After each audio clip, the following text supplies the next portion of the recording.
দর্শক, কারওয়ান বাজার থেকে যুক্ত হচ্ছেন সহকর্মী মাকদুরা মিতি। রাজধানীর বাজার পরিস্থিতির খবর জানবো তার কাছ থেকে। মিতি, আপনি তো বাজারে রয়েছেন, ছুটির দিনে বাজার পরিস্থিতি কেমন দেখছেন, কি বলছেন ক্রেতা বিক্রেতারা, জানাবেন। ধন্যবাদ ইশরাত। এই মুহূর্তে আমি রয়েছি রাজধানীর কারওয়ান বাজারে। এখানে পুরো বাজার ঘুরে এবং ক্রেতা বিক্রেতাদের সঙ্গে কথা বলে যেমনটা জানতে পেরেছি, নিত্য প্রয়োজনীয় পণ্যের দাম কিন্তু গত সপ্তাহের তুলনায় অনেকটাই বেড়েছে। এবং আমি যদি সবজির ক্ষেত্রে বলতে চাই, তাহলে গত সপ্তাহে ৮০ থেকে ৯০ টাকায় বিক্রি হওয়া টমেটো এই সপ্তাহে বিক্রি হচ্ছে ১০০ থেকে ১১০ টাকায়।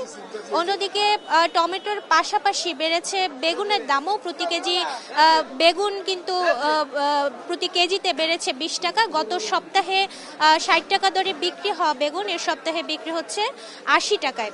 অন্যদিকে আমি যদি নির্দিষ্ট করে মূলার কথা বলি, তাহলে গত সপ্তাহে কিন্তু আমরা দেখেছিলাম যে প্রতি কেজি মূলা বিক্রি হচ্ছিল ২০ থেকে ৩০ টাকা দরে। সেই মূলা কিন্তু এই সপ্তাহে বিক্রি হচ্ছে ৬০ টাকা দরে।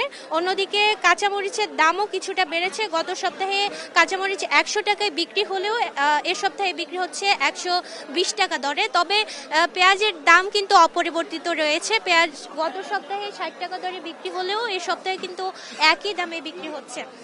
অন্যদিকে মাংসের বাজারের কথা যদি বলি, তাহলে মাংসের দামও কিছুটা বেড়েছে। গত সপ্তাহে ব্রয়লার মুরগি ১৫০ টাকায় বিক্রি হলেও এ সপ্তাহে বিক্রি হচ্ছে ১৭০ টাকা দরে। অন্যদিকে দেশি মুরগির দাম গত সপ্তাহে ৫৫০ টাকায় বিক্রি হলেও এই সপ্তাহে কিন্তু বিক্রি হচ্ছে ৬০০ টাকায় প্রতি কেজিতে। এছাড়া সোনালী মুরগির দামও কিছুটা বেড়েছে। গত সপ্তাহে ২৬০ টাকা দরে বিক্রি হলেও এই সপ্তাহে কিন্তু সোনালী মুরগি বিক্রি হচ্ছে ২৭০ টাকা দরে।